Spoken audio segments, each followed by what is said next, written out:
कृष्णा श्री कृष्णा श्री कृष्णा श्री कृष्ण। गुरुर्ब्रह्मा गुरुर्विष्णु गुरुर्देवो महेश्वरः गुरुः साक्षात् परं ब्रह्म तस्मै श्री गुरवे नमः। तस्मै श्री गुरवे नमः। जब आदमी फ्रस्ट्रेट हो जाता है तब प्रश्न पूछता है।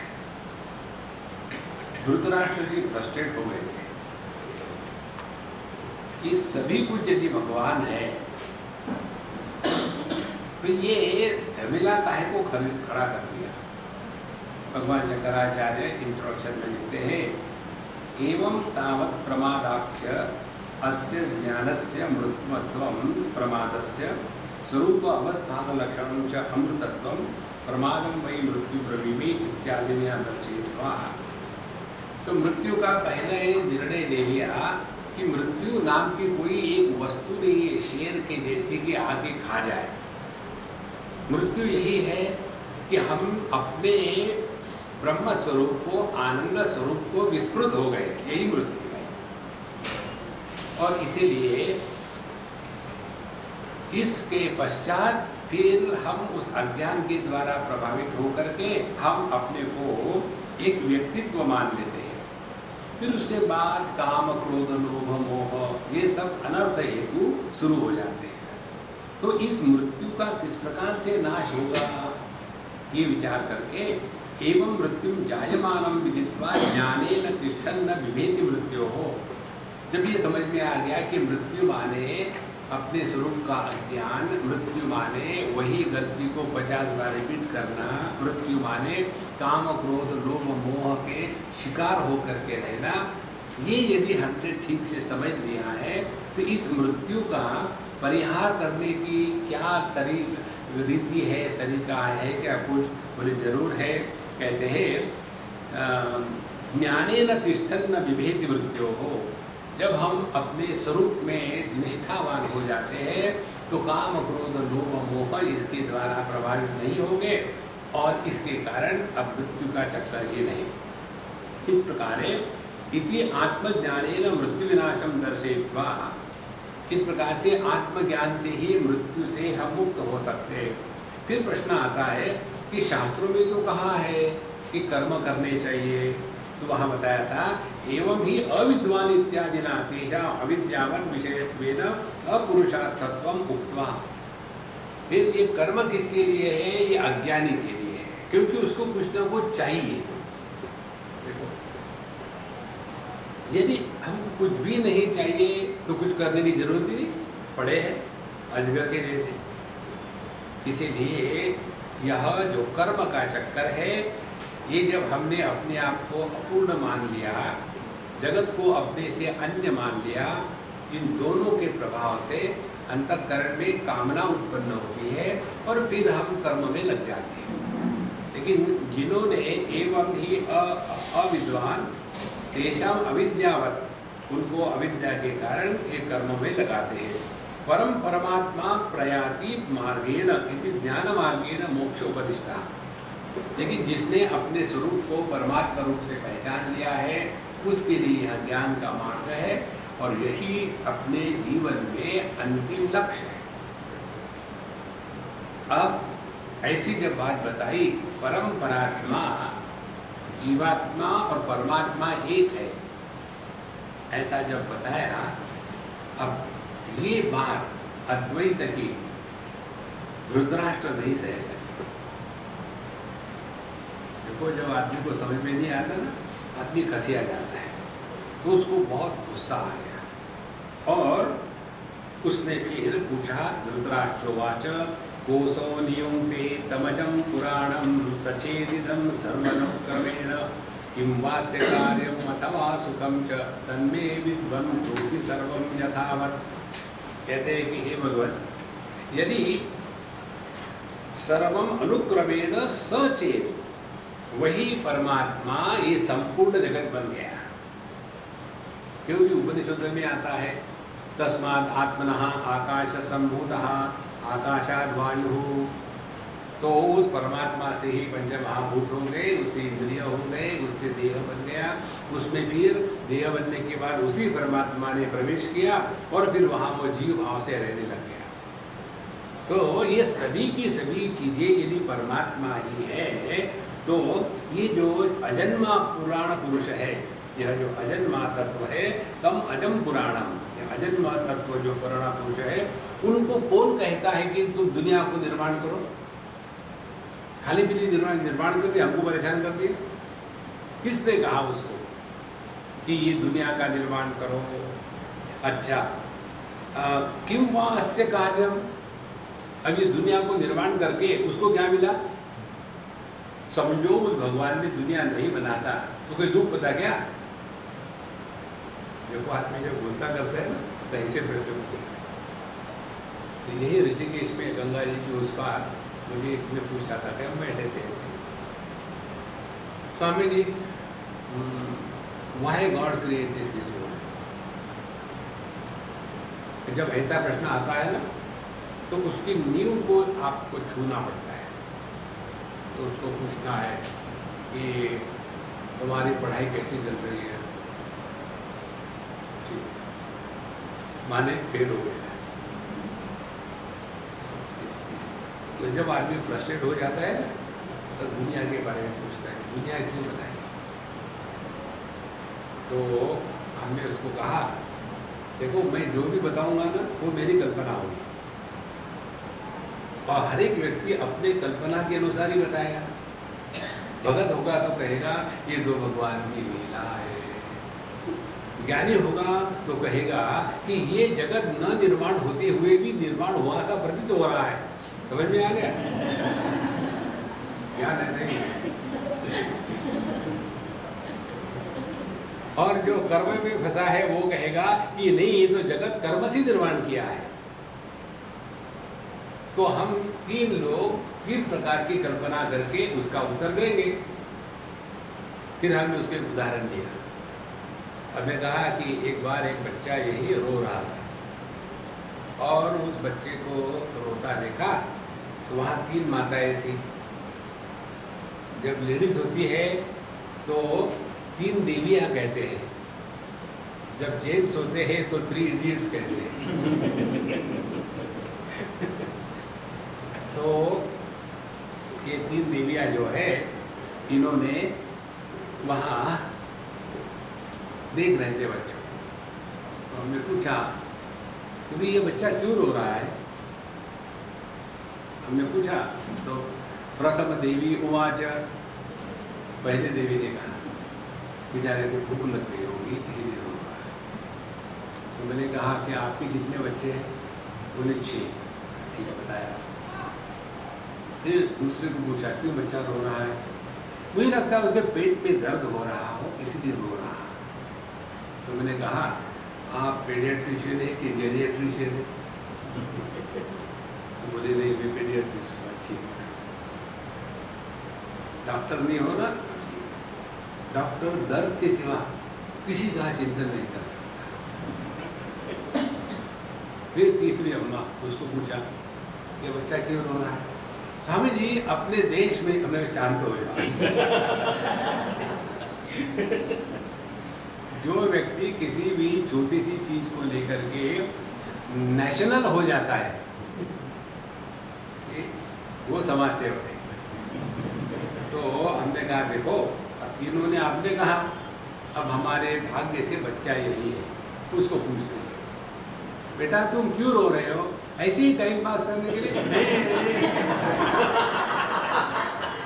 अब मुझे बताओ ये जो पढ़ी लिखी औरतें थी उन्होंने जो बताया उसके रोने का कारण और उस बालक ने जो अपने रोने की कारण मीमांसा करी, इसमें हम सत्य किसको मानेंगे? ये कहेंगे क्या वो बच्चे को क्या समझता है क्यों रो रहा है? इसी प्रकार से हमने उस सज्जन को कहा ये दुनिया भगवान ने क्यों बनाई किसी को मत पूछना, क्योंकि हर एक व्यक्ति अपने कल्पना के अनुसार उत्तर देगा। फिर क्या करना है? उसी की जा करके कॉलर पकड़ो। इसीलिए भगवान, किसी भी भगवान का शर्ट नहीं होता। देखा है क्या भगवान कृष्ण जब्बा बन के खड़ा है। क्योंकि उनको मालूम है लोग आगे कॉलर पकड़ते पहनो ही मत झंझट खल्लास।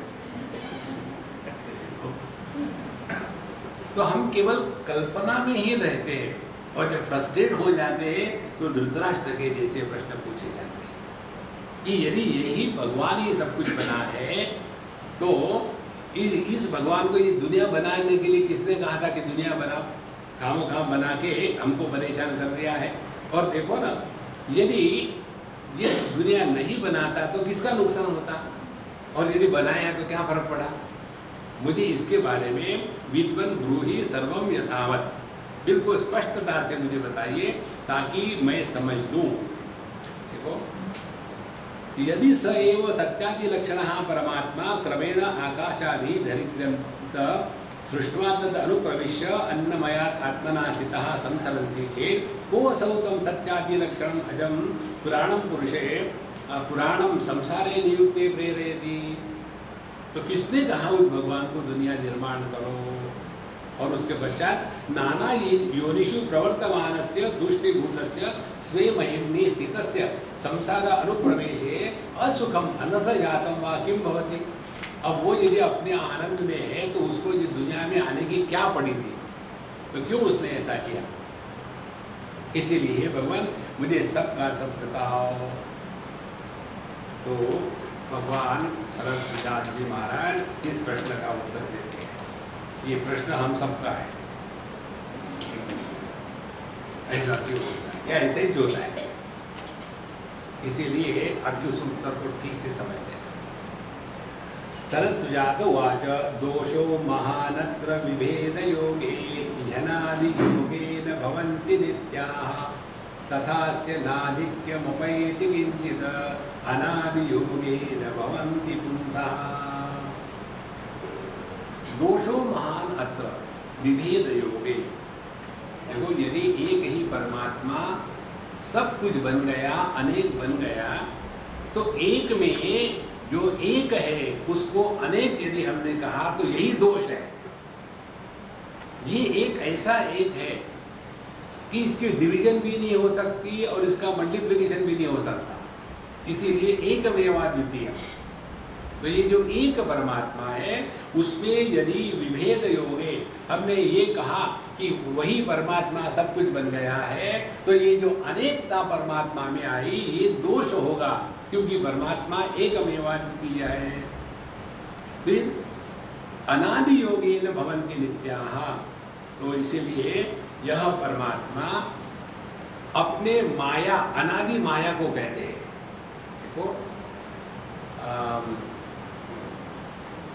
भगवद गीता के 15वें अध्याय में माया को ही अनादि कहा गया है।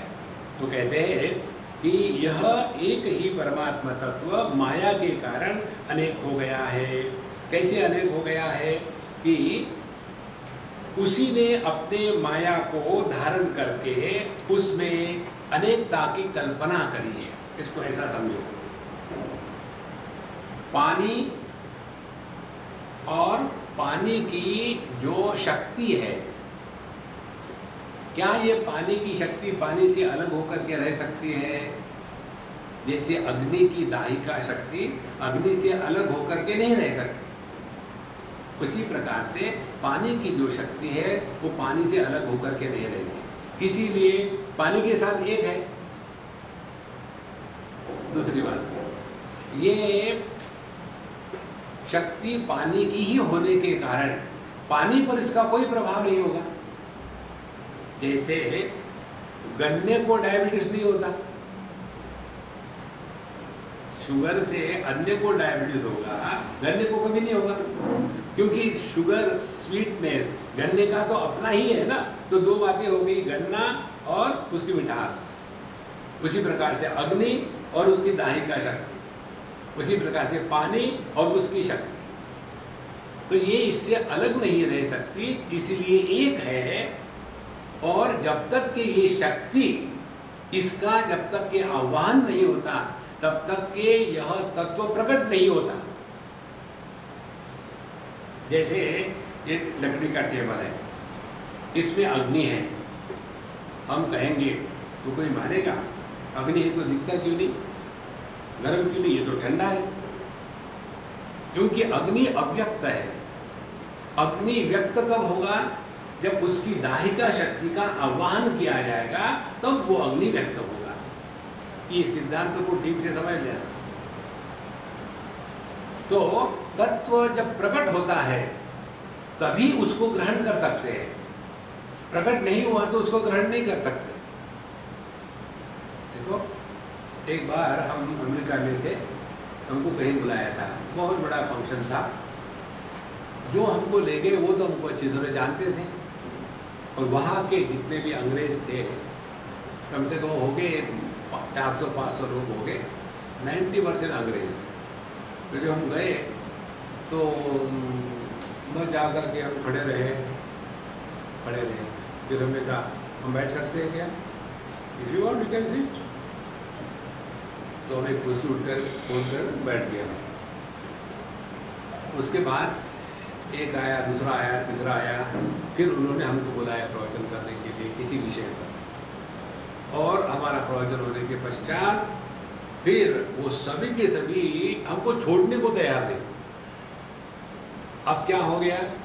जब प्रवचन नहीं दिया था तो हम अव्यक्त थे, जब प्रवचन दिया तो व्यक्त हो गए। इसी प्रकार से व्यक्त होने के लिए परमात्मा की शक्ति कारण है, परमात्मा नहीं है। जब ये शक्ति प्रकट नहीं हो गई थी तब भी तो परमात्मा है ना। इसको, ये सिद्धांत की बात है, ठीक से समझ लेना। इसीलिए पानी उसकी शक्ति जिसके कारण पानी समुद्र के रूप में रहता है, पानी उसकी शक्ति जिसके कारण पानी लहर के रूप में प्रकट होता है। अब दो उदाहरण लेंगे। अब यह जो पानी के शक्ति के कारण, उसी पानी को हमने दो नाम दे दिए। एक तो कह दिया समुद्र, दूसरा कह दिया लहर। और अगली स्टेप, पानी में पानी के सिवा अन्य कुछ नहीं है। तो ये पानी की जो शक्ति है ये किस पर कार्य करेगी? पानी पर ही करेगी, दूसरा कुछ है ही नहीं। तो पानी की शक्ति ने पानी पर कार्य करने के कारण यह पानी अब समुद्र के रूप में प्रकट हो रहा है, और वही पानी उसी शक्ति के कारण लहर के रूप में प्रकट हो रहा है। अब अगली स्टेप, क्योंकि पानी के शक्ति के कारण पानी समुद्र के रूप में प्रकट हो गया, तो पानी को समुद्र में डूबने का डर लगेगा क्या? और जब लहर टूट जाती है तो पानी टूट जाएगा क्या? देखो, और हमारी दृष्टि कैसी हो गई है, हम कहते हैं कि भाई समुद्र में पानी गहरा है क्या? समुद्र में पानी, वास्तविकता क्या है? पानी में समुद्र है। देखो, ये जो बुद्धि का उल्टापन है ना, यहीं से संसार शुरू हो जाता है।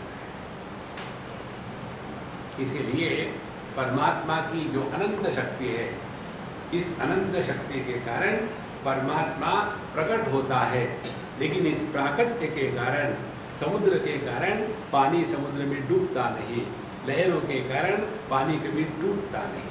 इसी प्रकार से यही परमात्मा जीव भाव से प्रकट हुआ, लेकिन जीव भाव से प्रकट होते हुए भी ये दुखी नहीं हो सकता, क्योंकि वो तो साक्षात परमात्मा है। तो दुखी होने वाला कौन है?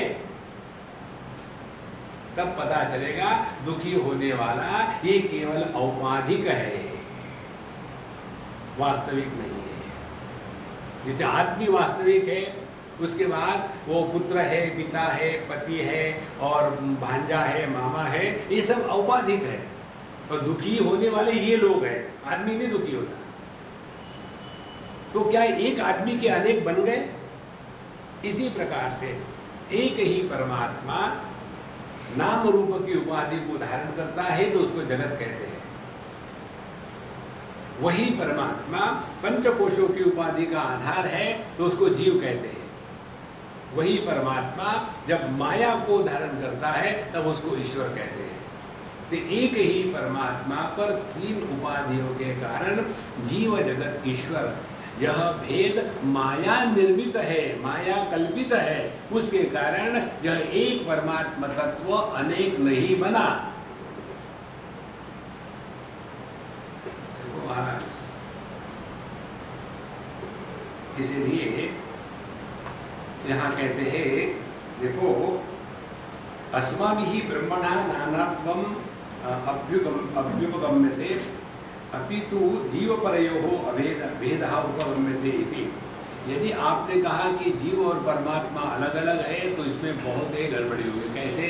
यदा हि एष एतस्मिन् उदरम अंतरम कुरुते अथ तस्य भयं भवति। यदि जीव और परमात्मा इसमें थोड़ा भी अंतर किया तो वो जीव में डर डर के जिएगा। देखो, और अथ तस्य मृत्यु समृत्यु आपनोति यह नानेव पश्यति। जो यहाँ अनेकता का दर्शन करता है वही मृत्यु को प्राप्त होता है। अब यहाँ देखो, मृत्यु का अर्थ क्या हो गया? मृत्यु का अर्थ हो गया प्रमाद, अपने स्वरूप को भूल गए और हम अनेक बन गए। देखो कितनी सहज बात, इसका कितना सूक्ष्म चिंतन चलता है। जैसे अपने दांत और जीभ अलग अलग है, लेकिन उसमें अनेकता होते हुए भी अलगाव नहीं है। जो जिह्वा में प्रकट हो रहा है वही दांतों में प्रकट हो रहा है। तो एक ही तत्व उपाधि के कारण दांत कहा जाता है, वही तत्व उपाधि के कारण जिह्वा कहा जाता है। जैसे एक ही मन आंखों के कारण दृष्टि कहा जाता है, वही मन कानों के कारण श्रवण शक्ति कहा जाता है। तो क्या अनेक बन गया? अब ध्यान से सुनना, यदि आंखों की क्षमता नष्ट हो गई तो दृष्टि नहीं होगी, लेकिन दृष्टि न होने से मन को कोई नुकसान होगा क्या? मन तो ज्यों का त्यों है ना। तो मन तो दृष्टि को भी प्रकाशित करता है और दृष्टि के अभाव को भी प्रकाशित करता है। तो मन तो एक ही है, उपाधि के कारण अनेक कहा जाता है। इसी प्रकार से एकमात्र परमात्मा है। तो अथ यो अन्यां देवताम् उपासते अन्यो असौ अन्यः अहम अस्मि इति न स वेद यथा पशुः। तो इसी प्रकार से जो लोग उपासना करते भगवान हमसे अलग है और हम उनसे अलग है और डर डर के जीते हैं, आप देखेंगे कितने सारे उपासना करने वाले एकदम आत्मविश्वास होता ही नहीं, डर डर के जीते, डर डर के। समझो उस दिन एकादशी है और इनको याद नहीं रहा, उस दिन खाना खा लिया, हो गया सत्यानाश, पूरा दिन खराब गया। तुम्हारी कारण हुआ, सुबह सुबह तुमने वही मांगा था ना ऑमलेट, इसीलिए मैंने भी खा लिया। गुस्सा शुरू हो गया। जो डर डर के जीते हैं वो अध्यात्म में नहीं रह रहे। इसीलिए सर्वम तुम पराद्यो अन्यत्र आत्मनः सर्वम वेद। इसलिए जो सबको अपने से अलग मानता है वो अपना सत्यानाश कर देता है। अच्छा, दूसरी बात ये भी है, जीव परयोः भेदे अभ्युपगम्यते तत्त्वमसि अहम ब्रह्मास्मि अयमात्मा ब्रह्म यः असौ साक्षात् अपरोक्ष ब्रह्म स आत्मा सर्वान्तरः एष ते आन्तर्यामी अमृतः अयमेव इदं सर्वं यत् अयम् आत्मा अहं त्वं वा अहमस्मि भगवो देवते अहं वै त्वमसि। ये जितने भी शास्त्रों के सिद्धांत है ये तो एक ही बात बताते हैं, एक ही परमात्मा उपाधि के कारण अनेक सा प्रतीत होता है, लेकिन वो कभी भी अनेक नहीं बना। इसलिए फिर सवाल ये आता है, कथम तर्हि त्वत्पक्षे जीवेश्वरादि भेद व्यवहारः। फिर हम जब जगत में देखते हैं जीव और ईश्वर इनका भेद है, जीव कहता है कि ये अल्पज्ञ है, अल्पशक्तिमान है, अल्पव्यापी है, ईश्वर सर्वशक्तिमान है, सर्वव्यापी है, सर्वज्ञ है। तो ये भेद इसको किस प्रकार से कहा जाए? तो कहते अनादि योगे न भवन्ति नित्याः, अनादि अविद्याख्या माया। अनादि माने माया। भगवान 13वें अध्याय में कहते हैं पुरुषम प्रकृतिम चैव विद्यनादि उभौ अपि। पुरुष भी अनादि है और माया भी अनादि है। तो अनादि शब्द से परमात्मा की जो पोटेंशियलिटी है, शक्ति है, जो हमने आपको पानी के अग्नि के उदाहरण से बताई थी, वह जो परमात्मी शक्ति है उसको कहते हैं अनादि। इयं स साक्षात जगतः योनिरेका सर्वात्मिका सर्वनियामिका च माहेश्वरी शक्ति अनादि सिद्धा व्योमा भी धाना दिविराजती। आकाश तुल्य यह परमात्मा की जो शक्ति है, सा एक योनि, वही इस संपूर्ण जगत का निर्माण करने वाली है। और निर्माण कैसा होता है? केवल उपाधि के कारण। अब देखो, एक आदमी दुखी है, कौन दुखी है? पति दुखी है। अब वो पति को आदमी से अलग करके दिखाओ, कहाँ है दुखी? आदमी को दिखा सकते, ये आदमी है। जो पति दुखी है उसको दिखाओ कहाँ है? देखो संतो, तो ये पति कौन है? न होते हुए भी प्रतीत हो रहा है।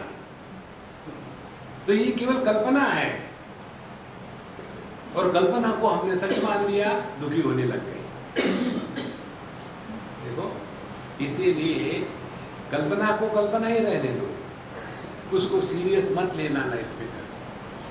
तो यह जो माहेश्वरी शक्ति है भगवान की, यही शक्ति संपूर्ण जगत का निर्माण करती है।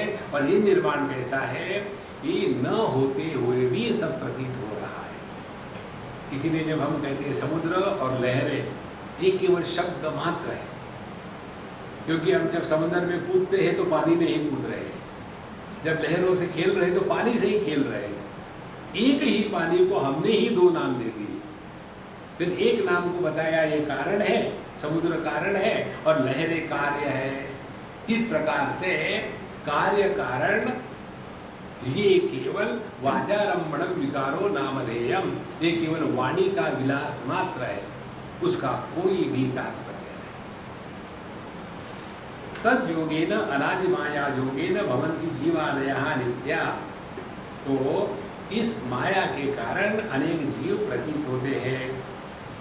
अद्वितीयस्य अपि परमात्मनः मायया बहुरूपत्वम् उपपद्यते इत्यर्थः। इसीलिए यह परमात्मा अद्वितीय एक होते हुए भी इस माया की उपाधि के कारण अनेक रूप में प्रकट सा होता है। एकस्यैव बहुरूपत्वम् रूपम रूपम प्रतिरूपो बहुव इंद्रो मायाभिः पुरुरूपहीयते एको देवः सर्वभूतेषु गूढः एकं सद्विप्रा बहुधा वदन्ति एकं सन्तं बहुधा कल्पयन्ति एको देवा बहुधा विनष्टः एकसन् बहुधा विचार। इस प्रकार से शास्त्रों में अनेक जगह में बताया गया है कि एक ही तत्व उपाधि के कारण अनेक प्रकट हो रहा है। यदि इस ज्ञान को आपने ग्रहण किया, फिर से रिपीट करते हैं, यदि इस ज्ञान को आपने ग्रहण किया तो आपको ध्यान करना नहीं पड़ेगा। जहां आप डिस्टर्ब हो गए, एकदम देखो कौन डिस्टर्ब हो रहा है, तो पता चलेगा पत्नी की उपाधि को धारण करने के बाद जो अजन्मा पति है, पति का जन्म कहाँ होता है?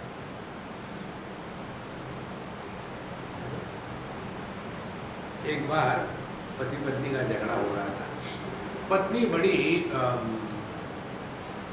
भद्रकाली महाकाली थी। तो पति ने कहा, स्वामी जी आप इसको इतना समझा दो, मैं इससे बड़ा हूँ, कम से कम उसका तो आदर किया कर, मुझे हमेशा कोसती है। तो हमने कहा कि महात्मा जी हम तो अम्मा की साइड लेंगे।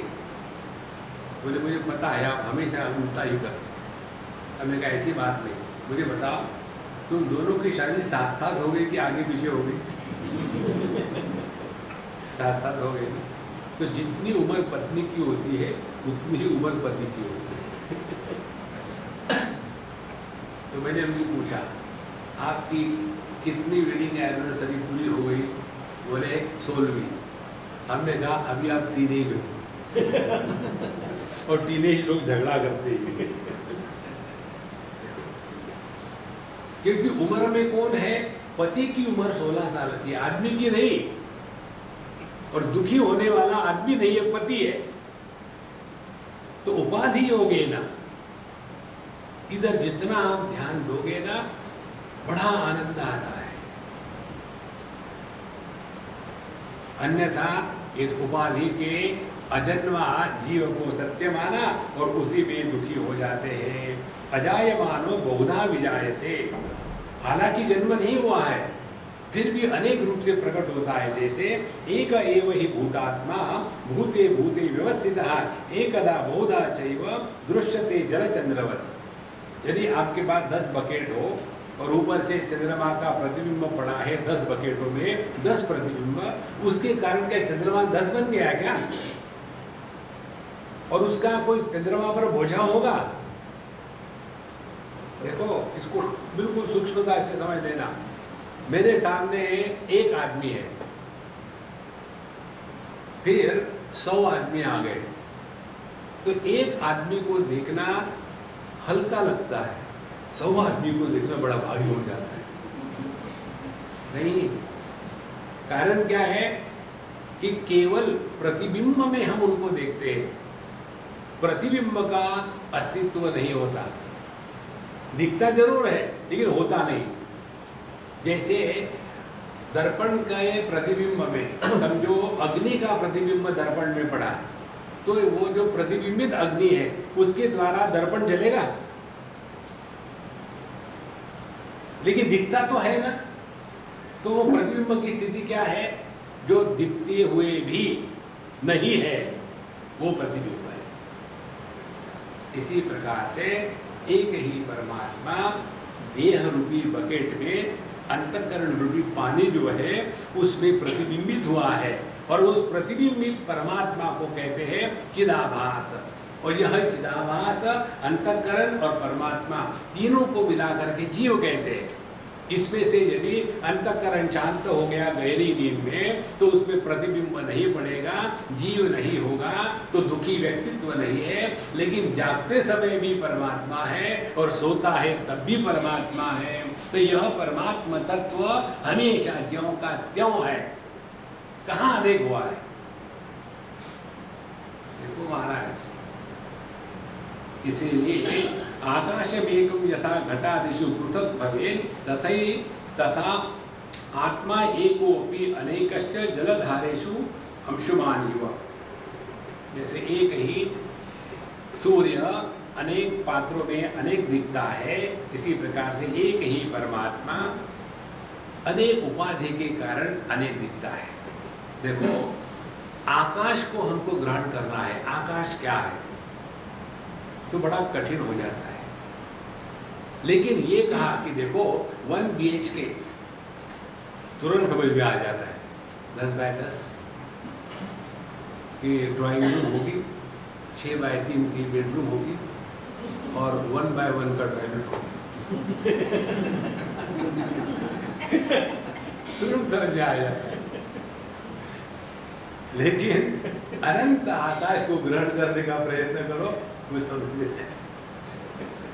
इसी प्रकार से औपाधिक तत्व ही ग्रहण हो सकता है, निरुपाधिक परमात्मा को ग्रहण करना संभव नहीं।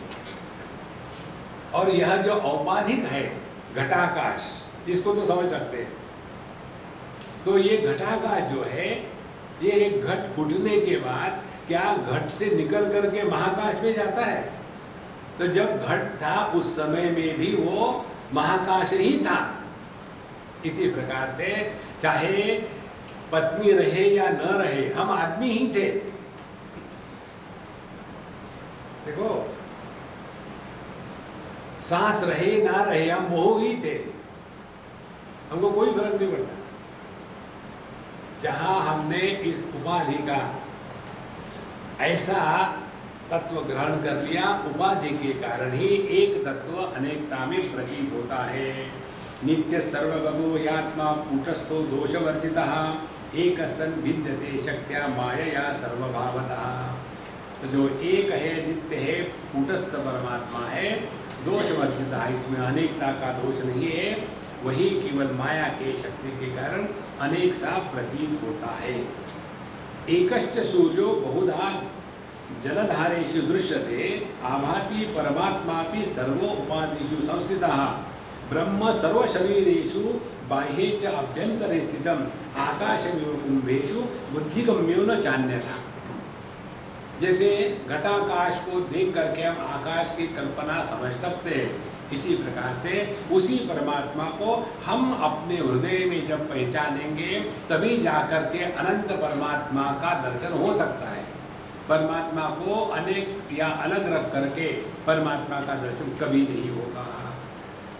यस्मादेवं मायया बहुरूपत्वं तस्मात् स कारणात्मा परमेश्वर कार्यात्मानं जीवात्मानं नियुङ्क्ते कृत प्रयत्नापेक्षा सन् मायया न परमार्थतः। इसीलिए वही परमात्मा माया की उपाधि को धारण करके ही जगत का कारण बना है। अब देखो, परब्रह्म परमात्मा एकमेवा द्वितीय नेह नानास्ति किंच, जिसके बारे में बोला नहीं जा सकता। यतो वाचो निवर्तन्ते अप्राप्य मनसा। वही परमात्मा माया शक्ति का आह्वान जब करता है तब उसको ईश्वर का।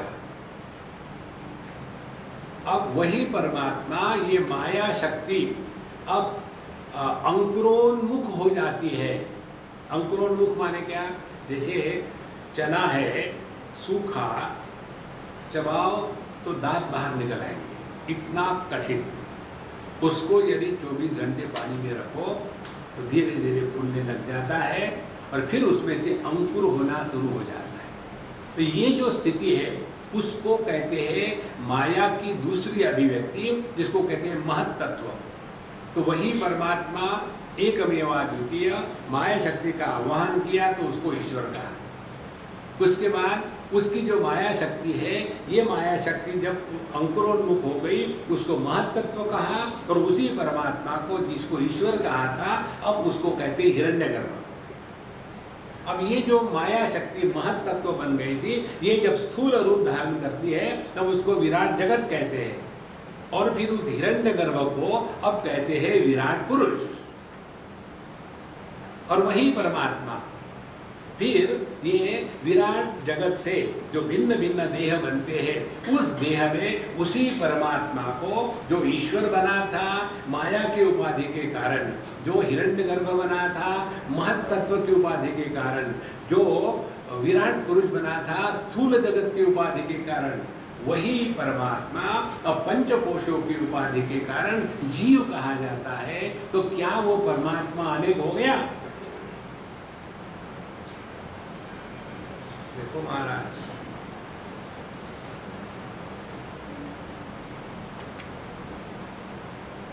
विचार करना अपने आप बंद हो जाता है। फिर आदमी को डर लगता है, फिर मेरी पत्नी का क्या होगा। मेरे मरने के बाद एक पत्नी ने पति से पूछा, शादी के 5 साल हो गए, सुनो जी, ये जी सुनो, आपको पता है ना ये जी, ये कल्चर लोगों का है। तो सुनो क्या है, समझो देखो हम लोग शादी के 5 साल हो गए। हाँ तो मुझे मालूम है, मैं तो एक दिन गिनता हूँ।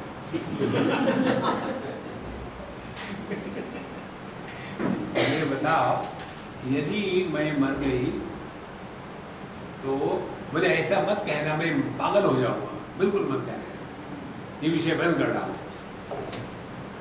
फिर 5 साल निकल गए, 10 साल हो गए, फिर उसने कहा याद है जी, हमने पूछा था आपको कि यदि मैं मर गई, बोले मैंने कहा तुमको मैं पागल हो जाऊंगा। बोले अभी तो बोल रहे तो 10 साल हो गए। यदि मैं मर गई तो आप दूसरी शादी करोगे? तो कहता मैं इतना पागल नहीं हो जाऊंगा, थोड़ा ही। अच्छा, फिर निकल गए 5 साल। 15 साल। फिर उसने वही प्रश्न पूछा, ए जी, हाँ जी,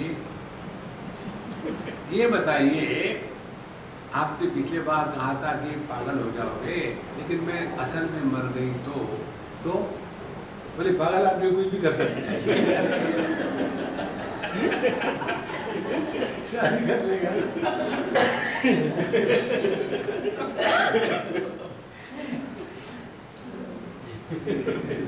तो ये जो औपाधिक अनेकता है वही दुख को अनुभव करती है।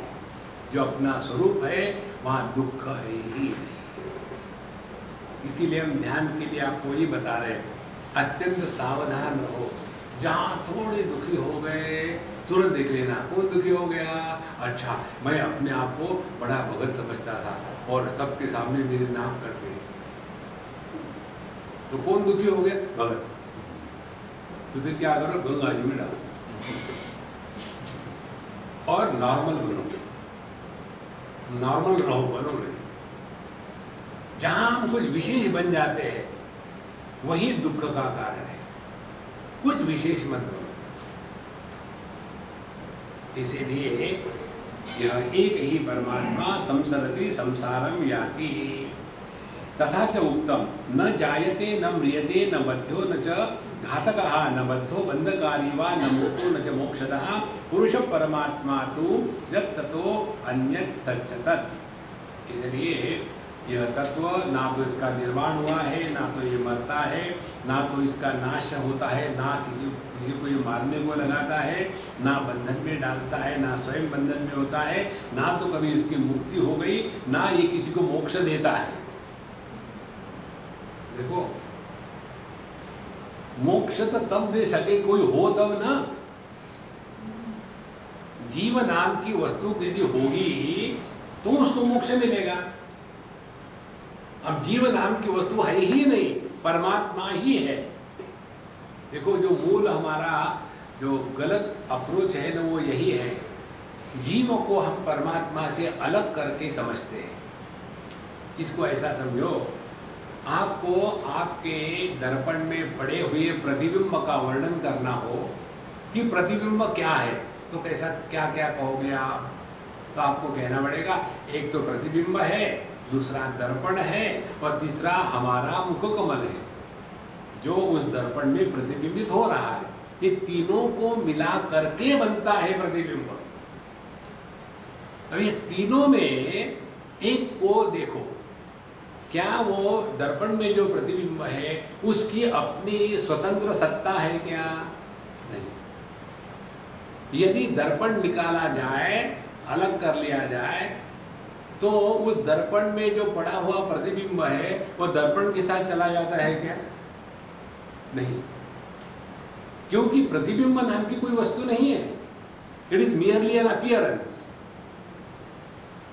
देखो, दर्पण की चौड़ाई होती है 1 mm, उसके सामने 10 फुट पर एक मोमबत्ती रखी है, जल रही है, तो दर्पण में जो प्रतिबिंब है वो कैसा दिखेगा कि वो भी प्रतिबिंब 10 फुट अंदर में है, लेकिन दर्पण की मोटाई कितनी है? 1 mm। उसमें 10 फुट की गहराई कहाँ से आई? तो जो न होते हुए भी दिखता है उसी को कहते हैं मिथ्या प्रत्यय।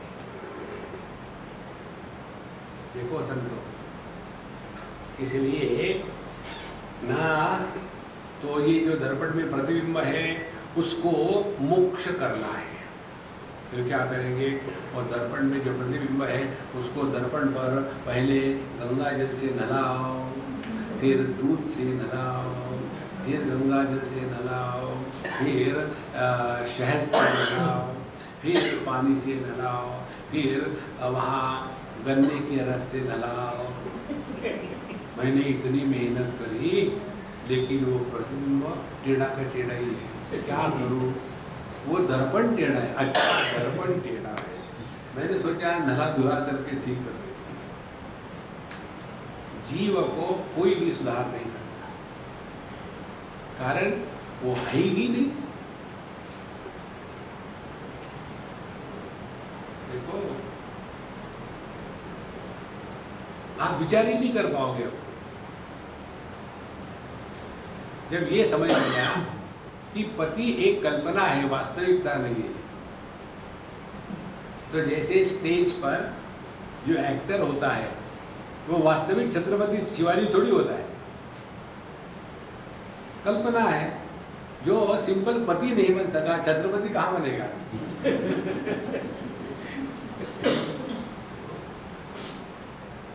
छत्रपति शिवाजी औरंगजेब छत्रपति शिवाजी को क्यों नहीं ढूंढ सका? प्रश्न पूछा गया, औरंगजेब छत्रपति शिवाजी को क्यों नहीं ढूंढ सका? क्योंकि वो मुगल था, गूगल नहीं था।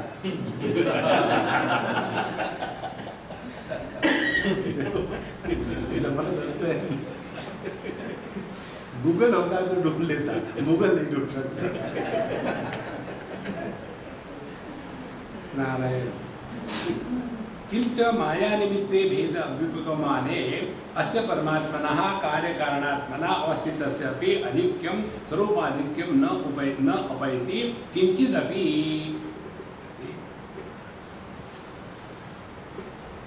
क्योंकि यह एक ही परमात्मा उपाधि के कारण कार्य कारण रूप से प्रकट हो रहा है, इसके कारण परमात्मा में कोई खोट नहीं आएगी।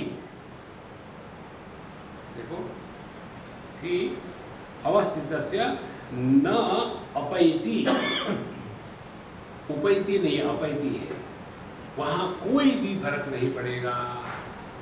जैसे रूप रंग हट गए, दृष्टि पर कोई फर्क नहीं, आंखें अंधी हो गई, मन पर कोई फर्क नहीं, मन सो गया, चैतन्य ज्यों का ज्यों। अब इसी और सिंपल क्या हो सकता है? लेकिन जिसको करने का खुजली हो गई है ना, मुझे बताओ साधना क्या करनी है? शीर्षासन करके प्राणायाम करो।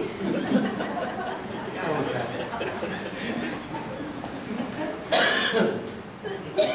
हमने तुम्हें सुना नहीं। यहाँ आपको सद्यो मुक्ति मिल जाएगी।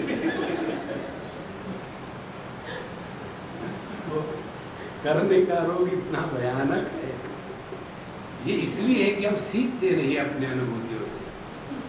जब हम प्राणायाम करते हैं तो मैं पैदा होता है, मैं प्राणायाम कर रहा हूँ।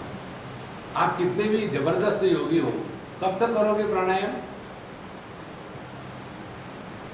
100, 50, 200, 1000, 2000, 10,000, फिर तो नाक दुखने लगेगा ना। और हम लोगों ने कितनी बार सांस लेते हैं? 200-1600 बार पर डे, 24 आवर्स।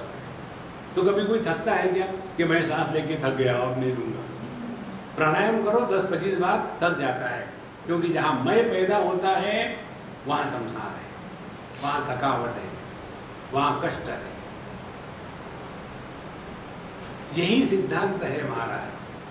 ये जो जीव नाम की वस्तु है ना, ये है ही नहीं। इसलिए दो बातें हो गई। आध्यात्मिक साधना का तात्पर्य, पहले सबकी ममता ताग बटोरी। अब अपने आप को दुनिया से हटा लो, बहुत हो गया, इनफ। वानप्रस्थाश्रम का जब समय आता है, एक जगह भगवान शंकराचार्य लिखते हैं, किम उग्रश्च तपोभिश्च यस्य ज्ञानमयं तपः। वानप्रस्थ का जो समय है जीवन का, वानप्रस्थ माने क्या? अब बच्चे बड़े हो गए हैं, अपने अपने घर में सेटल हो गए हैं, शादियां हो गई है, और आपकी भी नौकरी खत्म हो गई, अब आप VRS हो गए, तो वो वानप्रस्थ का समय है। उस समय में तपस्या का जीवन होना चाहिए। उस समय तपस्या के स्थान पर हम अपने पोतों नातों में फंस जाते हैं, और फिर वहां से दूसरा संसार शुरू हो जाता है। अपने आप को बचा के रखो महाराज, नहीं तो इसमें से निकलना असंभव है। इसीलिए साधना यही है, यच्छेद वांग मनसी प्राज्ञा तद्यच्छेद ज्ञान आत्मनि, ज्ञान आत्मनि महति नियच्छेद तद्यच्छेद शांति आत्मनि।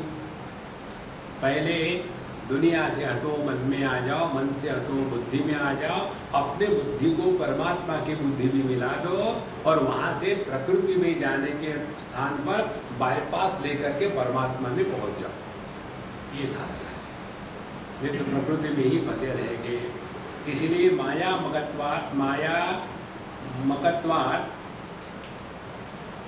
मायात्मकत्वात् संसारस्य पूर्ववत् कूटस्थ एव भवति इत्यर्थः। इसलिए परमात्मा जो का त्यों रहता है, दुनिया टूटे या रहे कुछ फर्क नहीं पड़ता। इस तत्व को समझने के लिए केवल एक ही इनकम्प्लीट उदाहरण दिया जा सकता है, पूर्ण कोई उदाहरण नहीं दिया सकता। कौन सा इनकम्प्लीट है? आकाश तुल्य। आकाश में दुनिया प्रकट होवे या नष्ट हो जाए, आकाश को कोई फर्क नहीं पड़ता। आकाश में ही सभी आकार निर्माण होते हैं। अनेक आकार निर्माण होने के कारण आकाश को उसका बोझा नहीं, और आकाश में के आकारों को मिटा दिया तो आकाश को कोई लॉस नहीं। यही आकाश शब्द का भी आधार है। अनेक शब्द का निर्माण हुआ तो आकाश को कोई बोझा नहीं। सभी शब्द शांत हो गए तो आकाश को कोई फर्क नहीं। तो दुनिया क्या है? आकार माने रूप, नाम माने शब्द। तो आकार और शब्द ये दोनों ही आकाश के कारण ही संभव है। और ये जो आकाश शब्द है ये बनता है काश धातु से। अवकाशात आकाश, जो सबको अपने में समा लेता है, और प्रकाश आकाश दीप्तो, जो सबको प्रकाशित करता है। यदि आप ऐसी कल्पना कर सकते हो कि प्रकाश युक्त आकाश हो तो वो परमात्मा है।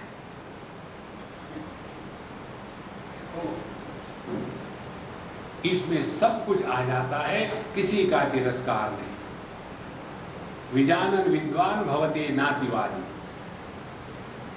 देखो, अपने सपने में हमने अच्छे लोग देखे, बुरे लोग देखे, अच्छा कर्म देखा, बुरा कर्म देखा, हमने पाप भी किया, पुण्य भी किया।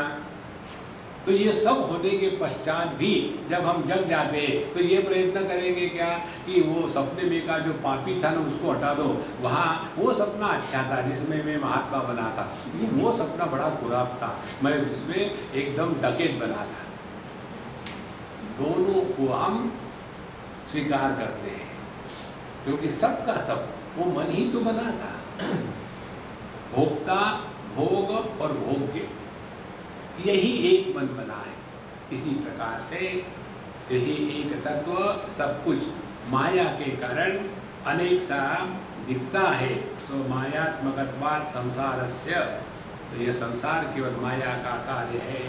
यस्माद् एवं तस्माद् अनादि योगेन, अनादि अविद्यया योगेन भवति पुंसः पुमांसः जीवः बहवो भवन्ति।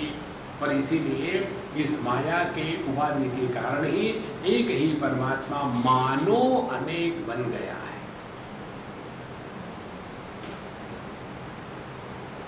हमारे जागृत अवस्था के अनुभव एक दूसरे से भिन्न होते हैं। हमारे स्वप्न के अनुभव एक दूसरे से भिन्न होते हैं। लेकिन हमारा सबका सुषुप्ति का अनुभव एक है, क्योंकि सुषुप्ति अवस्था में, गहरी नींद में अन्य है ही नहीं।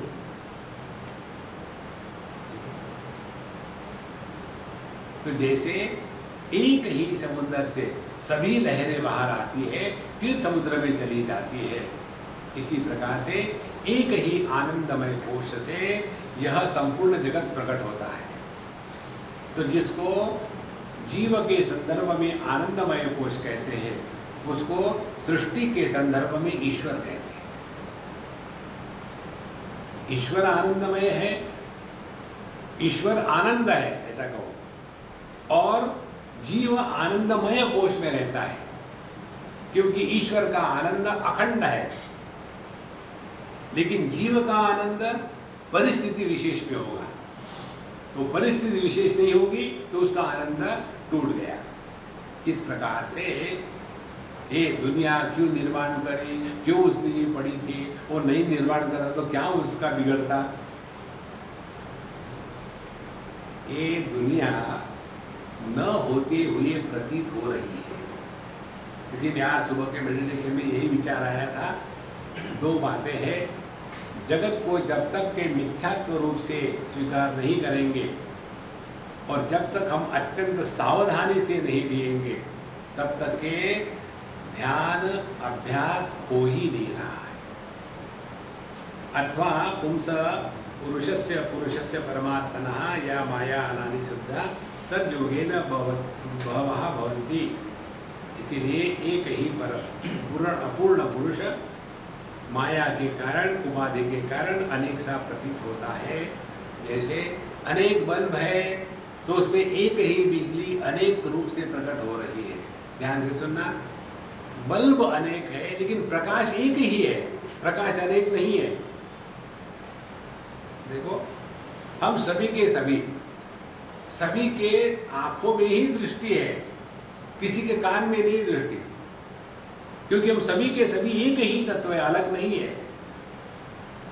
देखो, इसीलिए अज्ञान गुण रूपेण तत्व रूपेण च स्थितम ममत्वे यदि संसारो नोच्छिद्येत कथंचन अविद्या शक्ति संपन्नः सर्वयोनिषु वर्तते तत्याज्यम विदुषाम सर्वम मोहनम सर्वदेहिनाम। इसीलिए सभी देहधारियों को मोह में डालने वाली जो शक्ति है, अज्ञान है, इसका जब तक हम त्याग नहीं करेंगे तब तक इसी में फंसे रहेंगे। अहंकार से विजय आत्मा सिद्धो भविष्यति। जहाँ हमने इस परिच्छिन्नता के साथ जोड़ करके अपने आप को स्त्री पुरुष जवान बूढ़ा मान लिया है, जिस क्षण इसका त्याग करेंगे उसी क्षण अपने परमात्मा स्वरूप का बोध हो जाता है। सिद्धे चात्मनि निर्दुखी पूर्ण बोधो भविष्यति। इसीलिए पूर्ण बोधम परमानंदम अनंतम लोक भावनम भवति अव्यभिचारेण परमात्मानम अच्युतम। तो ये अनेकता होने के बाद भी परमात्मा अच्युत है, उसमें कोई खोट नहीं आई। तद भक्त प्रसादेन ज्ञान अनल समन्विता। और यह जो भगवान है भक्ति के द्वारा भक्त के हृदय में प्रकट होता है। देखो, भगवान का प्राकट्य जिस हृदय में होता है उसको भक्त कहते हैं। भगवान का प्राकट्य जिस हृदय में जिस शक्ति के कारण होता है उस शक्ति को भक्ति कहते हैं।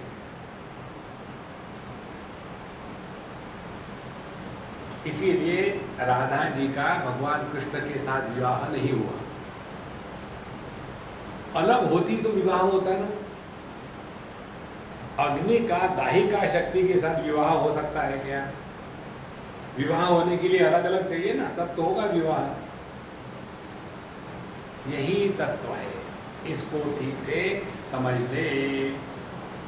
और इस अज्ञान को हटाने के लिए सभी कर्मों को दग्ध करके, कामनाओं का त्याग करके इस भगवान के प्रति समर्पित हो जाए, फिर वो सभी प्रकार के अनर्थों से मुक्त होकर के सभी पदार्थों को एक साथ पा लेता है। इस प्रकार से ये दुनिया क्यों निर्माण हुई, इसको दुखी होने को क्या पड़ी थी, ऐसे अनेक उन्होंने सिद्धांत लिए है। और ये सब होने के पश्चात फिर अगली बात कहते हैं, न कर्मणा न प्रजया धनेन त्यागे नैके अमृतत्व मानसु। तो अल्टीमेटली उपनिषद यही कहती है कि जितना त्याग हो सके त्याग करते करते हम ऐसे स्थिति पर आते हैं कि उसका त्याग नहीं हो सकता। जिसका त्याग नहीं हो सकता वो परमात्मा, और जो पकड़ में नहीं आ सकता वो दुनिया, संसार। और हमारी क्या जीवन पद्धति है, जो पकड़ में नहीं आता उस संसार को पकड़ने का प्रयत्न, और जो परमात्मा त्यागा नहीं जा सकता उसको त्यागने का प्रयत्न। दो गलतियां। अब साधना यही है कि दुनिया को पकड़ने का प्रयत्न ना करें। बहुत हो गया इधर, ये दुनिया ऐसी है, दुनिया को हम कैसे पकड़ते हैं? दुनिया हमको नहीं पकड़ती, हम ही जाके पकड़ते हैं। किसी अन्य व्यक्ति के जीवन में कभी दखल नहीं लेनी चाहिए, कभी नहीं। ये बात मैंने बहुत पुरानी सीखी थी। एक क्रिश्चियन पति पत्नी थे। पति महाराज लिक्विड स्पिरिचुअलिस्ट थे, शाम को आकर के पीते थे। एक बार पी लिए और मारा पीटी शुरू हो गई। पत्नी का गला दबाने में कहा है तो वो चिल्लाई, मैं पड़ोसी था, चिल्लाई, देखो महाराज जी, देखो ये क्या कर रहे हैं, मुझे मार रहे हैं। तो मैं दौड़ भाग के गया, SOS हो गया था, उसको अलग कर लिया, सब कुछ कर लिया। मुझे लगा मैं बड़ा तीसरा था, बड़ा लोगों का उपकार किया। दूसरे दिन जब उनके मैं यहाँ गया हाल चाल देखने के लिए, दोनों सोफा सेट पर गले में गले डाल के बैठे थे। तो मैंने बोला कैसा है? Excuse me, we are busy, come later. मैंने बोला कि तुम मेरे गुरु हो। कुछ दिन के बाद कभी भी पति पत्नी के झगड़े में नहीं पड़ना चाहिए। पति पत्नी का झगड़ा हो रहा है, मदद ही करनी है आपको, दोनों के हाथ में डंडा पकड़वा दो और कैमरा लेके खड़े हो जाओ।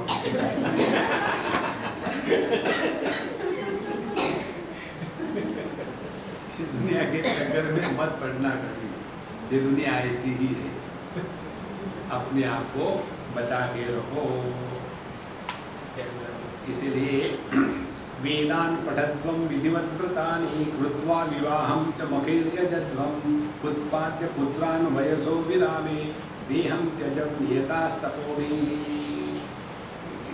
किमद्य नश्चाध्ययनेन कार्यं किमर्थवन्तं मखैर्यजामः प्राणं हि वाप्यानले जोहवीमः प्राणानले जोहवीमिति वाचम्। उपनिषद में आता है कि भिन्न प्रकार के गीताओं में आता है कि जिसको इस दुनिया में रहना है, बच्चे पैदा करना है, पैसा कमाना है, उनको करने दो। आप अपने मन में स्पष्ट समझ लो कि हमको इस दुनिया से कुछ लेना नहीं देना नहीं है, हमको अपने स्वरूप में स्थित रहना है, बाकी सब व्यर्थ है। देखो कितने बार लोगों की शादियाँ हुई, कितने बच्चे पैदा हुए, कितने अच्छे बच्चे पैदा हुए, कितने बुरे बच्चे पैदा हुए, कितने मरे। ये तो अखंड चल रहा है, नथिंग इज न्यू। लेकिन हमको ऐसे लगता है कि इस विश्व में प्रथम शादी मेरी ही हुई।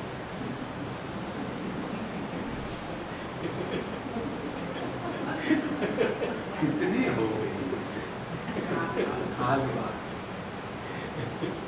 उस समय आदमी को ऐसे लगता है कि बस और कुछ नहीं है दुनिया में मेरे सिवा। इसलिए सब चीज़ों को हटा करके परेण नाकम गुहायाम भ्राजते यतयो विशंति। जब सबका त्याग कर देंगे तब जाकर के अपने हृदय में परमात्मा को हम प्रकट होने देंगे। ध्यान से सुनना, परमात्मा प्रकट होना चाहता है, हम दबाते चुप। कोई भी व्यक्ति अंतःकरण से किसी का बुरा नहीं सोच सकता, कोई भी नहीं सोचता, टेररिस्ट भी नहीं। लेकिन उसको ऐसी ट्रेनिंग दी जाती है, अच्छा विचार है दबाओ। ये एक साधना की पद्धति है जिसमें बताते हैं आपके सामने यदि कोई समस्या आती है निर्णय लेने की, तो भगवान के सामने बैठो शांति से। कार्पण्य दोषो मद स्वभाव, ये जो द्वितीय अध्याय का 7वां श्लोक है उसको 11 बार पढ़ो। शांत होकर के अपनी समस्या भगवान के सामने रखो और पहला जो उत्तर आएगा वो जीवन में उतारो। भले आपको नुकसान हो, कोई बात नहीं, 2, 4, 6 बार करो। उसके बाद आपकी संकल्प शक्ति तगड़ी हो जाती है। हम अपने संकल्पों को ही काटते हैं, इसीलिए हमारे संकल्पों में शक्ति नहीं होती। हम ही निर्णय लेते हैं सुबह जल्दी उठेंगे, स्वामी जी ने कहा है ना, बिल्कुल जल्दी उठेंगे। अभी मैं कहा था कलकत्ते में जिनके यहाँ रहता था काफ़ी अमीर लोग हैं, करोड़पति, तो सभी के सभी सूर्यवंशी हैं, 10 बजे उठना, 11 बजे उठना, जिंदगी में कभी किचन में गए नहीं, नौकर लोग काम कर रहे हैं, इस प्रकार से। तो लेक्चर में जब मेरा हुआ कि मैंने कहा देखो, जो व्यक्ति सूर्योदय के पूर्व नहीं उठते वो अगले जन्म में खटमल बनते हैं। तो सभी के सभी, एक भाई 2-4 बहनें और उनके बच्चे, सभी के सभी बोले स्वामी जी हम सब के सब अगले जन्म में आपके बिस्तर में आके आपको काटेंगे।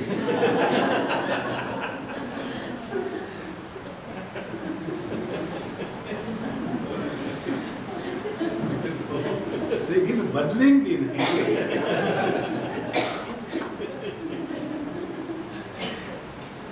तो मैंने कहा मैं वहाँ वो खटमल मार दवाई रखूंगा, सबको मार डालूंगा।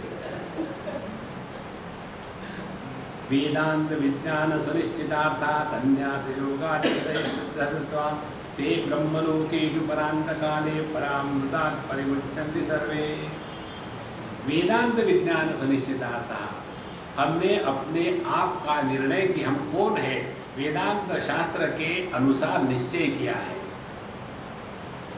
क्या हम पति है, पत्नी है, देह है, हिंदू है, मुसलमान है, पशु है, पक्षी है, प्राणी है, पत्थर है, क्या है हम? तो अपने होने का निर्णय वेदांत विज्ञान सुनिश्चितार्थ, अपने कहने से नहीं होता। शास्त्र ने जो बताया है वही अपना वास्तविक स्वरूप है। और ते ब्रह्मलोकेषु परान्तकाले, वही ब्रह्मलोक में जाकर के अपने इस सापेक्षता के जगत का त्याग करते हैं, मुच्यन्ति सर्वे, फिर इसमें से निकल जाते हैं। भगवान ने यही बात कही है, निराशी यत चित्तात्मा त्यक्त सर्व परिग्रह शारीरम केवलम कर्म कुर्वन्नाप्नोति किल्बिषम् अनपेक्ष शुचिर्दक्षः उदासीनो गतव्यतः सर्वारंभ परित्यागी यो मद्भक्तः समे प्रियः। हर जगह में त्याग की ही बात करनी है। भक्त भी कहता है सर्वारंभ परित्यागी, और ज्ञानी भी कहता है त्यक्त सर्व परिग्रहः। यो न हृष्यति न द्वेष्टि न शोचति न कांक्षति शुभाशुभ परित्यागी भक्तिमान में समे प्रियः। तो भगवान को भी त्यागी ही प्रिय है, पकड़ने वाला नहीं। मानापमानयो तुल्यः मित्रारिपक्षयो सर्वारंभ परित्यागी गुणातीतस्य उच्यते। 14वें अध्याय में बताते हैं, जो 3 गुणों के परे जाकर के अपने स्वरूप में रहता है वह त्यागी ही है और कोई नहीं। इस प्रकार से असक्त बुद्धि सर्वत्र जितात्मा विगत स्पृहा नैष्कर्म सिद्धिं संन्यासेन अधिगच्छति। अल्टीमेटली भगवान यही कहते सर्वधर्मान परित्यज्य। देखो त्याग त्याग त्याग कितने बार का है। हम पकड़ पकड़ पकड़ पकड़ कर रहे और उसको पकड़ रहे जो कभी पकड़ के नहीं आने वाला। हमारा इस दुनिया में इंद्रियों के भोग से, मन से आनंद प्राप्त करने का प्रयत्न वैसा ही है जैसे जमीन पर गिरा हुआ मर्क्यूरी हाथ से उठा करके बर्तन में रखने का प्रयत्न। स्वामी जी कोई दूसरा उदाहरण दो। सत्संग में बैठ करके नींद नहीं आने का प्रयत्न। हाँ, this is the lively example. खींच खाच करके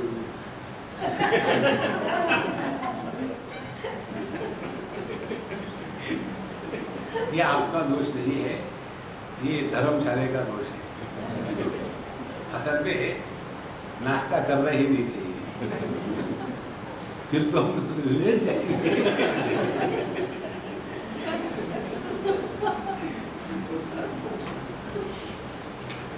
इस प्रकार से परमात्मा ना तो अधिक बना है, ना तो वो दुनिया के कारण सुख दुख को प्राप्त हो जाता है।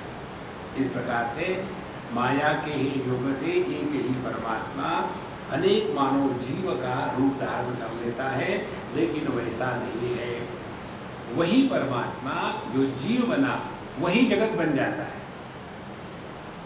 जैसे सपने में जो स्वप्न पुरुष, मन ही स्वप्न पुरुष बना और वही मन जो है वो स्वप्न की दुनिया बनता है। हमारे बम्बई के पास एक स्थान है जहाँ गणपति की मैन्युफैक्चर होती है, बहुत सारे गणपति बनते हैं। तो हमको कोई ले गया, तो स्वामी जी आपने कभी देखा है क्या? मैंने नहीं देखा, चलो दिखा गए। एक बोले ये देखो हमने अभी भी बनाया है, ताज़ा ही है, अभी गीला ही है, फिर रंग भी करना है। तो देखा बहुत बढ़िया है, लेकिन गणेश जी के लिए चूहा नहीं होता क्या? बोले हाँ होता है, तो फिर क्यों नहीं बनाया? लो अभी बनाते। फट से गणपति का पेट फड़ा।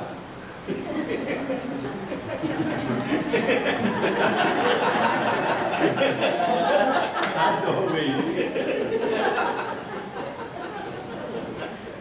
तो जिस मिट्टी से गणेश जी बने, उसी मिट्टी से चूहा जी बने, क्या फर्क पड़ा?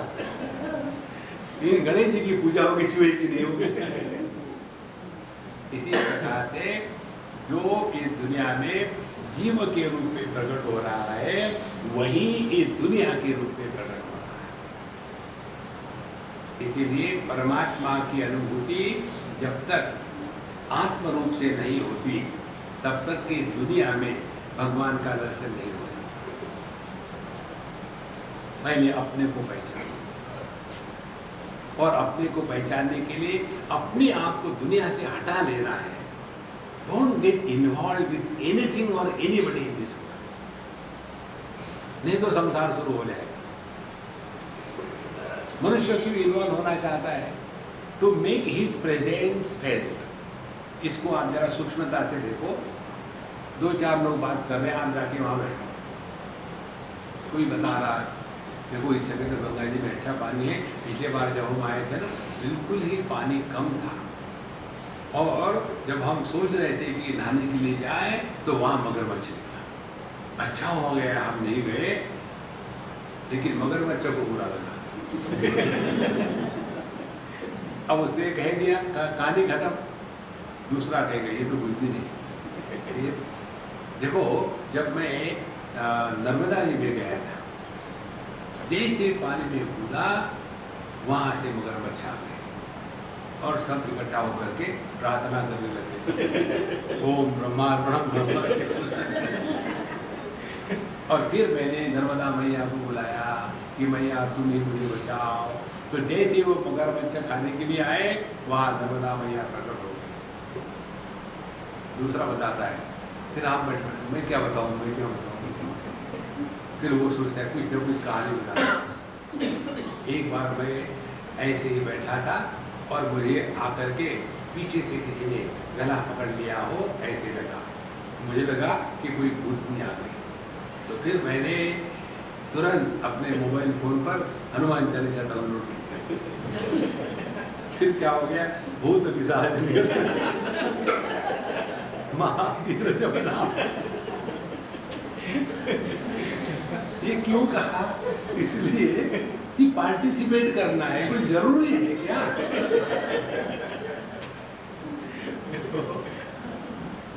इतना हम इन्वॉल्व हो जाते हैं इस जगत में। कीप योरसेल्फ अपार्ट,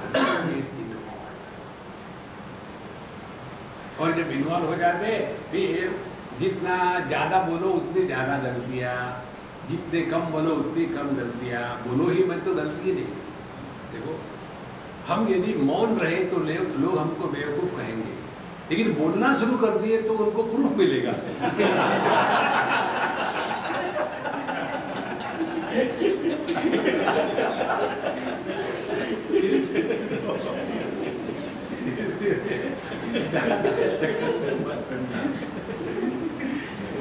तो जो परमात्मा जीव बना है वही जगत बना है।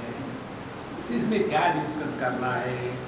यह एतद्वा भगवान स नित्यः विकार योगेन करोति विश्वं तथा च तच्छक्तिरिति स्म मन्ये तथार्थ योगी च भवन्ति वेदाः। वही परमात्मा जिसने अपने माया शक्ति को आह्वान करके भगवान बन गया। देखो भगवान शब्द की परिभाषा विष्णु पुराण में आती है, ऐश्वर्यस्य समग्रस्य धर्मस्य यशस्य श्रेयः। संपूर्ण ऐश्वर्य, संपूर्ण धर्म, संपूर्ण यश, संपूर्ण श्री, संपूर्ण ज्ञान और संपूर्ण वैराग्य, ये 6 चीजों को इकट्ठा करके कहते हैं भग। तो जिसमें ये 6 चीजें पूर्ण रूप से उसको भगवान कहते हैं। तो वही परमात्मा अपने माया शक्ति का आह्वान करके फिर नित्याहा विकार योगेन करोति विश्वम, फिर वही परमात्मा जगत की उत्पत्ति करने में मानव लग गए ईश्वर बनने के पश्चात। और जितना कुछ हो रहा है ये माया ही सब कुछ कर रही है, परमात्मा तो अपने बैठे हैं। देखो मयाध्यक्षेण प्रकृति सूयते सचराचरम हेतुनानेन कौन्तेय जगत विपरिवर्तते। भगवान कहते हैं यह माया शक्ति मेरे सिवा काम नहीं कर सकती, लेकिन मैं कुछ नहीं करता मेरे होने मात्र से। ये वैसे ही ये समझ सकते हैं आप, जो चुंबक में जो चुंबक शक्ति है वो चुंबक शक्ति ही बाकी के जो लोहे के कीले हैं उनको हिला रही है, लोहा नहीं हिला रहा, वहां से चौंकाते वहां। तो ये जो चुंबक शक्ति है ये चुंबक शक्ति लोहे में है, जब ये प्रकट नहीं होती तब उसको लोहा कहते हैं, जब प्रकट हो गई तो चुंबक कहते हैं। तो कौन रिस्पॉन्सिबल है इस जगत का निर्माण करने के लिए?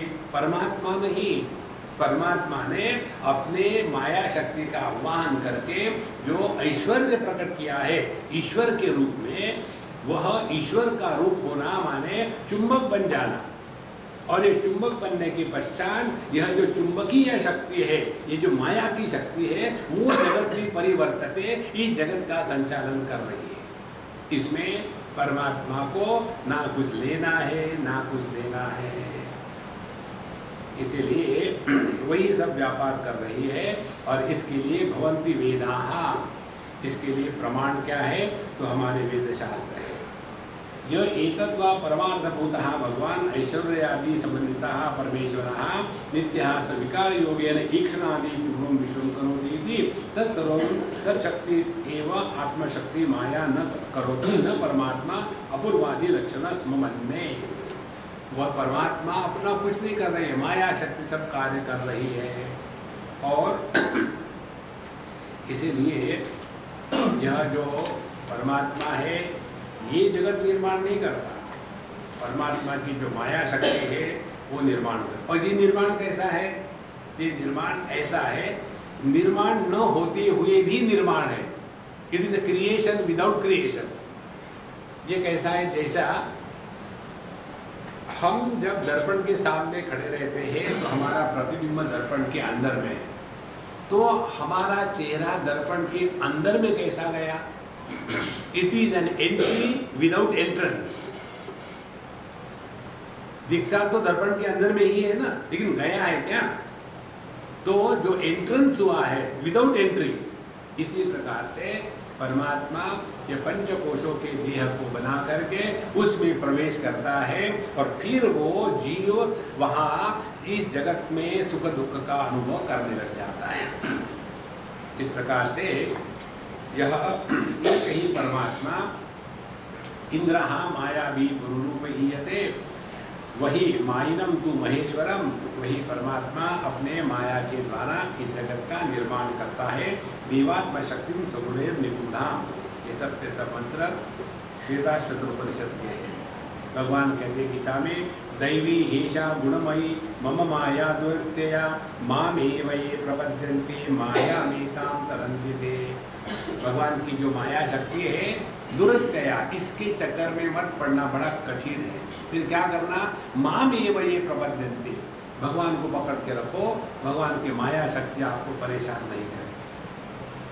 इसी प्रकार से अजोपि सन्नव्यात्मा भूतानामीश्वरो विसन प्रकृतिम स्वाम अधिष्ठाय संभवामी आत्ममायया। तो मैं ऐसा देखा जाए तो मेरा जन्म नहीं, मृत्यु नहीं, विकार नहीं, प्रकार नहीं, आकार नहीं, संस्कार नहीं, अहंकार नहीं, लेकिन वही मैं इस माया के माध्यम से अनेक रूप से प्रकट होता है।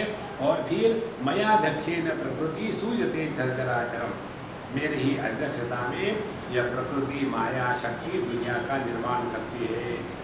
इसीलिए यह जो भगवान की शक्ति माया है वो सब कुछ कर इससे भगवान को दोष मत देना कि दुनिया बनाने वाले कार्य को दुनिया बनाए। भगवान के मैंने बनाई नहीं, तुमने गलत है तो कंप्लेन करिए कि कहाँ जाऊँ, तो अपने अंदर झाँको, तब पता चलेगा। स्त्री बनाई है भगवान ने, पत्नी बनाई है आदमी ने। भगवान ने बनाई हुई स्त्री दुख का कारण नहीं, और आदमी ने बनाई हुई पत्नी सुख का कारण नहीं। देखो, ये सब बातें आपको लाइटली हम बता रहे हैं, लेकिन सत्य यही है। एक है ईश्वर सृष्टि, दूसरी है जीव सृष्टि। ईश्वर सृष्टि में कहीं दुख नहीं। आंखें देखती है, दुख थोड़ी है। सुंदर फूल है, दुख थोड़ी है। सामने सांप है, आंखों से दिखता है, अपने को बचा के चले जाते, कहाँ दुख है। लेकिन हमारी सृष्टि है, हमारी सृष्टि क्या है कि मैं अरु मोर तोरत है माया। हमने जो कल्पित सृष्टि करी है वही दुख का कारण है। अब इसके पश्चात धृतराष्ट्र महाराज प्रश्न पूछते हैं कि कोई लोग अच्छे काम करते, कोई बुरे काम करते, तो क्या अच्छे काम करने से बुरे काम कैंसिल हो जाते हैं? कई लोगों की यही धारणा है। पहले तो 100 चूहे खा गए, फिर बिल्ली हज चली, उससे नहीं होता। पाप का निराकरण पुण्य कर्मों से नहीं होता।